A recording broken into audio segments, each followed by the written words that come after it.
With the current health condition, the COVID crisis looming, and political divisiveness that's going on in America because of the upcoming election, I had to really draw on some strength from a past experience to help remind me that I'm capable of surviving tough times. And honestly, you are too. This is my rape story. But it's not a sad story. It's a story of resilience. It's a story of how strong women can be. And it's hopefully going to be an encouragement for you.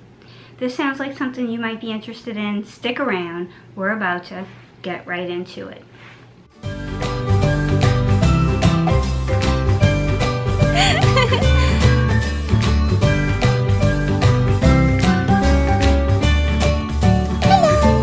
So I'm Mona. This channel is About Face with Mona. I created this channel about a year ago for women like me.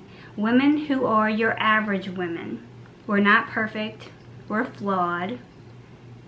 But we're not letting things define us like age or stereotypes or supposed beauty roles. That we're living life. We're living it fully and we're living it on our terms.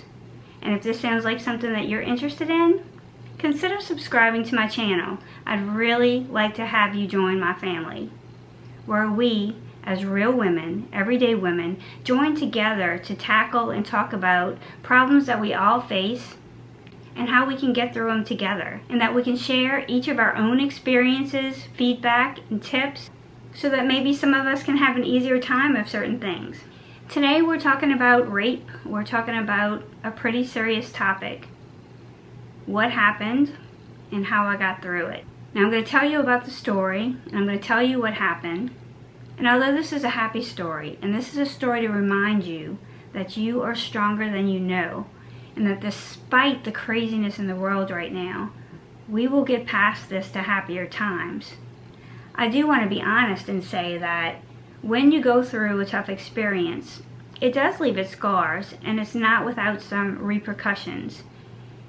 There were some things that happened because of this rape. Some of them that I didn't even realize until years later, until recently. Like the toll that maybe my family paid, or my neighbors, or my co-workers, or my friends, because I had some anger inside, and because I had some feelings about what happened. And that because I thought I was so strong and that I could handle anything, that I didn't even realize that deep down that had affected things like how I felt about a political post that somebody might make about a similar topic. Or maybe it's just as simple as a bad call in a ball game, right? That gets me angered and fired up. And it's not really about that call. It's really about the anger that I'm holding inside. And because I had made the decision that I wouldn't let the rape define me, that maybe that anger would come out at times that I didn't expect. And I didn't even realize that that was why I was so angry about something else. So sometimes there are effects even when we get through and overcome. But I need to forgive myself for those mistakes and just say, okay, now that I realize it, as I move forward, I need to try to do a better job of not projecting onto others feelings about things that I've been through. So what happened? In the aftermath of Hurricane Katrina, I was a nurse during the storm, and that's a whole nother video. This is about what happened after. I was rescued, and after a lot of things, I was brought to a place called Harrah's Casino in New Orleans with some police officers from New Orleans that I had been working with to help some people on the side of the road that had been rescued during the storm. And all of those people were slowly but surely picked up and evacuated to safer places. And when we got to the bottom of those people, I really had no place to go. Keep in mind, we couldn't contact friends or family through cell phones. There was no cell service. Things were a disaster zone. So the police officers took me with them, and we're going to see if I could stay with the police officers since we had been working together all day. However, because I wasn't a police officer, they didn't allow me to come into the building. So I was given a water bottle, and I was sent to sit on the sidewalk in front of Harrah's Casino. So as I was sitting there with my water bottle between my legs, and it was getting dark, I was pretty sleepy. I hadn't really slept since the storm started. And as I was dozing off and kind of sleeping on my own shoulder, I was awakened by a person I thought was trying to get my water bottle. And I was going to hand it over. I was in no condition to fight. I was wiped out and exhausted from all of the previous events that had occurred that day and the preceding days. And so I was raped. I was knocked out during the rape, and when I came to, I could see a police officer walking in front of Harrah's Casino, pacing back and forth with a cigarette, smoking. And all I could think was, he was there before I got knocked out. I saw him. He had to see the whole thing, and he did nothing. And I had some feelings about that. Then there was a Cajun Navy, a group of volunteer people who came in with their boats and their hearts, and they set about helping all of the people of South Louisiana affected by Katrina. And they saved me. One of them gave me his t-shirt because mine was ripped. He gave me privacy to put it on. And then he told me to lay down in the back of his SUV.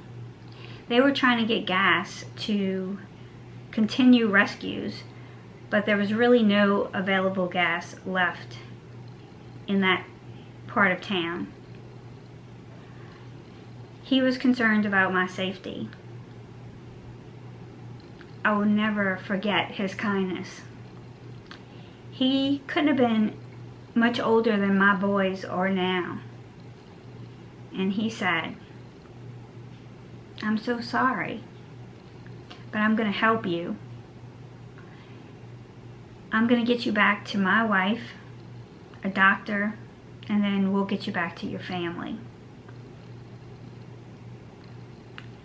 As it ended up, we could not take the path that we were intending to take to go back to fuel up for gas, which is what their mission was. And they ended up having to take a diversion. One of the main bridges were closed.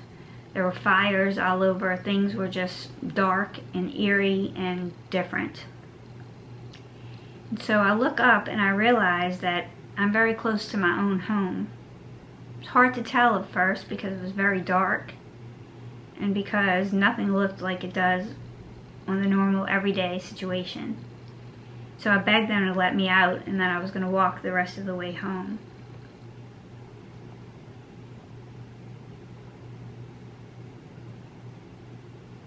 They didn't want to do that because they were afraid for my safety. I kind of felt like, what else can happen, right? So eventually, even though they were kind of upset because they were running on fumes and they didn't have any gas hardly left in their tanks, 30 vehicles drove towards my house in a convoy. The convoy that had come to help and that were now going back to refuel up so that they could come back and continue rescues. 29 of them lined up in the church at the corner of the long highway leading to my street and my house. And the 30th drove me all the way to my door, where I was greeted by my family and where the healing started to occur. It was a tough time. For a year, I was really not myself. It was a process of putting one foot in front of the other and trying to get through the day. It wasn't really something that I wanted to share with my husband. I was ashamed. I thought I was stronger than that. Why couldn't I have fought back? Why couldn't I have stopped it from happening?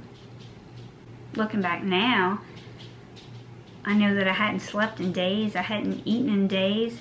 I was in no condition to fight back. I was in sort of a disoriented, falling asleep state, and I wasn't exactly even sure at the beginning what was happening to me. I had to forgive myself for that as well. Then I had to find a job again.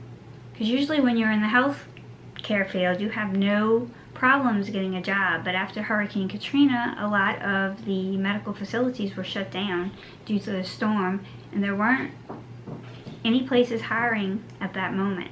So I had too much time to think and to sort of wallow in self-pity about what happened and about what the whole rest of the state of Louisiana and Mississippi were going through as well. Luckily, I had two wonderful friends who talked to me almost every day. My friend Leslie and my friend Michele.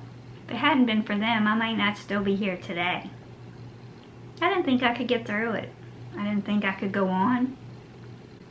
I didn't think I'd ever get to another happy time in life again. But they kept reminding me of my children, of my husband, and that opting out was not an option. So I got another job with a company I had worked for before, the company that I'm working with now. But I started back at the bottom. You see, when Hurricane Katrina hit, I was in an executive position at my company.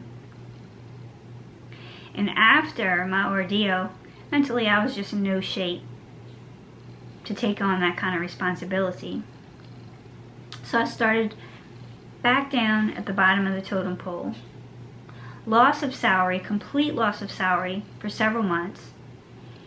And then when I finally did start working again, it was at a much lower level, even though I still had all the bills that I had from the previous income.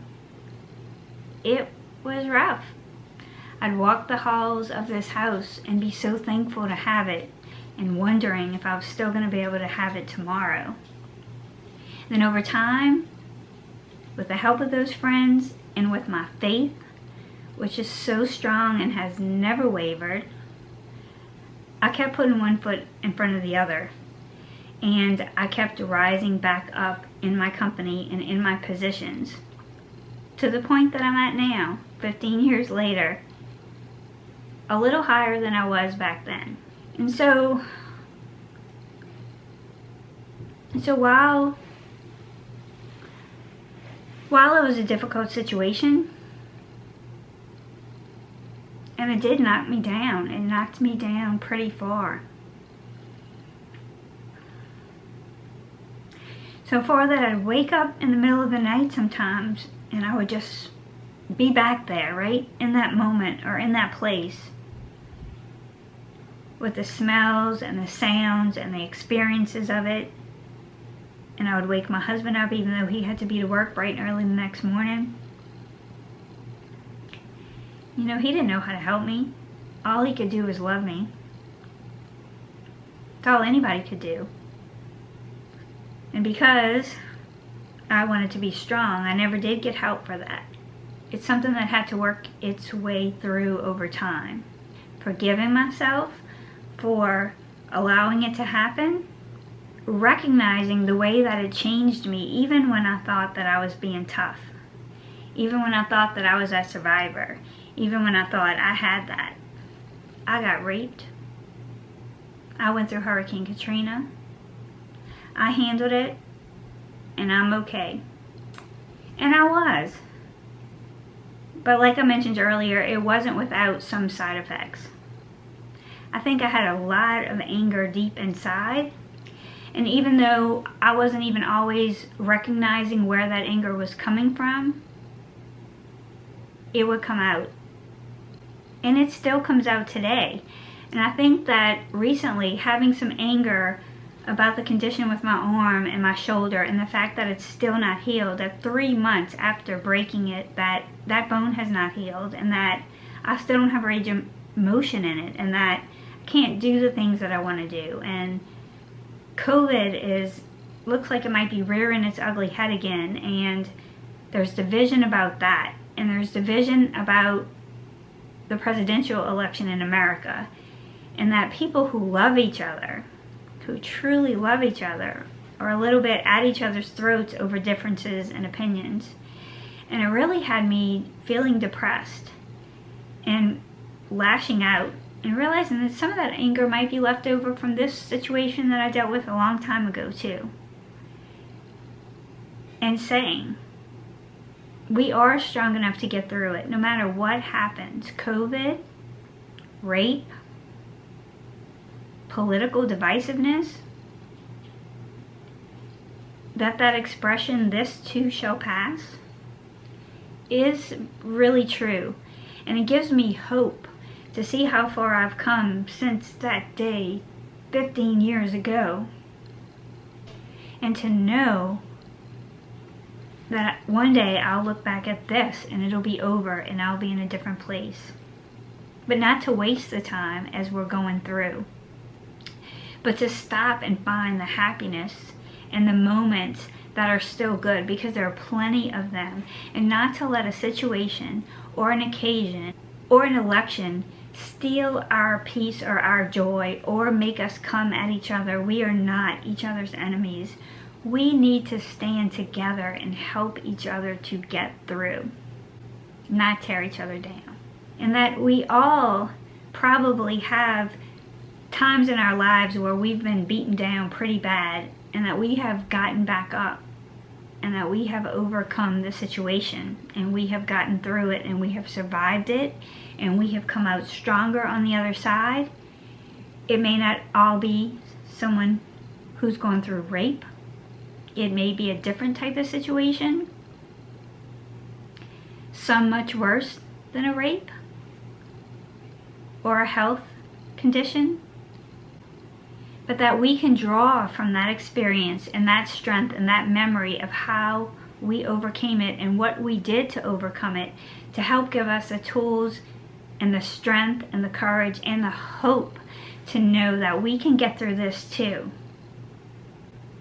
And maybe to do a self-check and say, how are things that have happened to me and things that are going on in the world around me affecting how I project onto others? And can I be better? Can I do better? Can I use the bad things in my life or the negative things in my life to make me stronger and to make me kinder and to make me more compassionate? To realize that we all have our own story. That's my story, but we all have a story, and everybody is fighting their own things that we might not know anything about. And maybe we will never know, but we don't have to know what their exact story is to know that they have a story, that they have a journey, that they have a past, that they have been through something.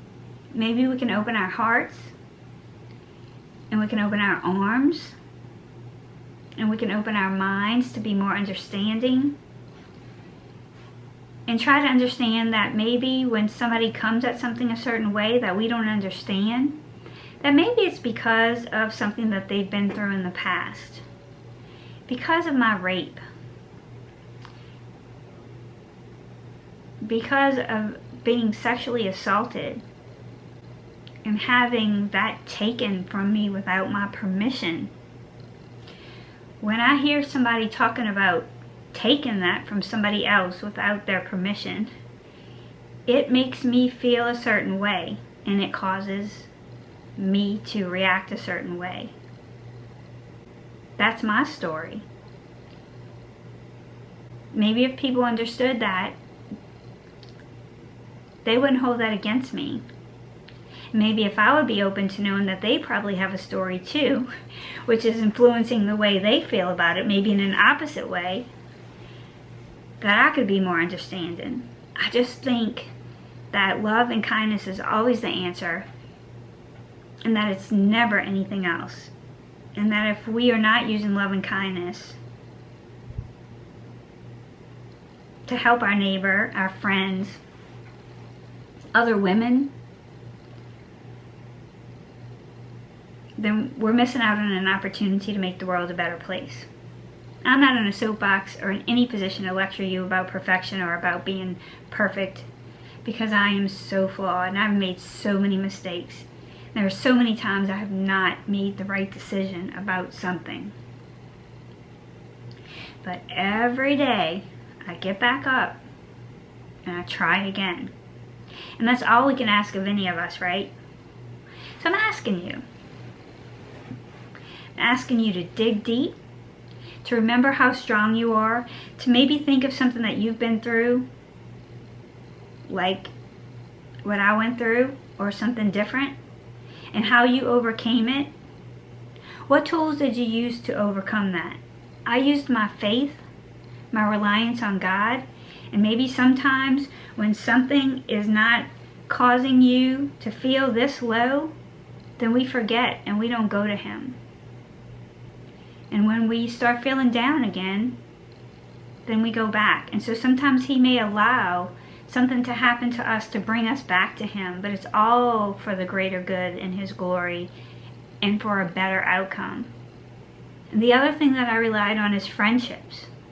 Don't forget that there are people out there who care about you and who love you and who will be there for you if you ask them.